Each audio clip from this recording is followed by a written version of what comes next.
let me tell you about the day I had today. I got up this morning, I decided to have some breakfast. So I was going to have a bagel and cream cheese, but I went to the cabinet and I pulled out a box of Kaboom that I had left over from my Y2K rations.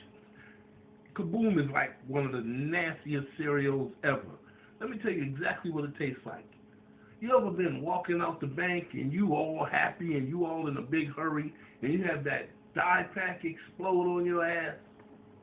That's exactly what Kaboom tastes like.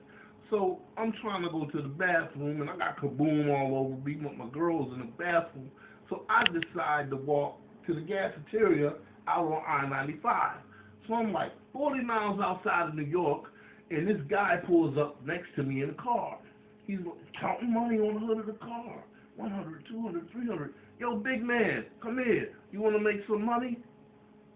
I said, this don't involve anything kinky, right? He said, it might. I said, cool. I jumped in the car. So on the way back to Manhattan, he's telling me that his wife had never had a black man before, and the day's her birthday, and she wants to have sex with a black man.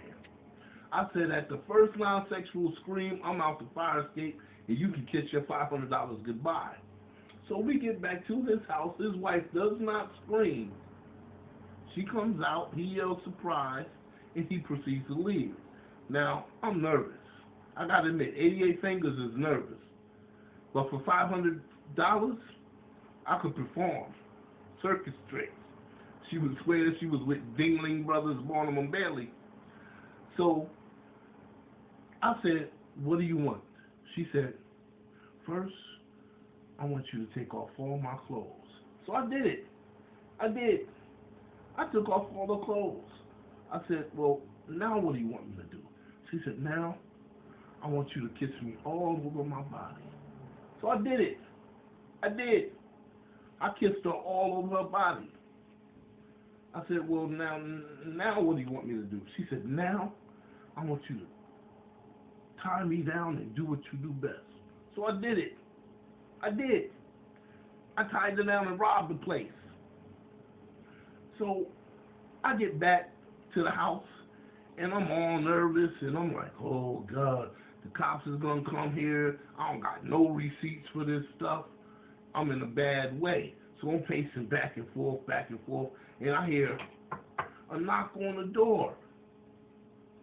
And I look out the peephole, and it's the cops. And I'm like, oh, man, maintain. I open the door, it's the cops. But the coroner flashes a badge, and he says, we found a body that was burned beyond recognition. We found a wallet, had this picture in it, had your name and address on it. Are you Kenneth Nash? I said, yes. He said, come with me. We want you to identify the body. I said, cool, but I got to call my brother Stefan. So I went, called my brother Stefan. He said he will meet us at the coroner's office. When we get there, Stefan is already there. He takes us in the back where we identify the bodies. So he pulls back the sheet right away. We like, we can't tell. The body's burned too bad. So he says, thank you. I appreciate you coming in. Stefan says, tell him, man. I ain't telling him that. He says, tell him, man. I said, all right, I'll tell him. I said, there's a way we can identify the body. He said, okay. What do you need me to do? I said, turn the body over. So he flips the body over. I said, spread his butt cheeks. He spreads his butt cheeks.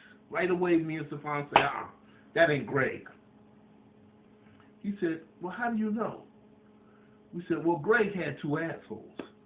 He said, look, I've been doing this job for 35 years. I've never seen anyone with two assholes. We said, well, Greg got two assholes.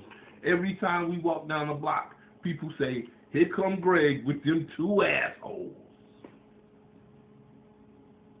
He was supposed to drive me here today. Wait till I see him. I'm going to cuss his ass out.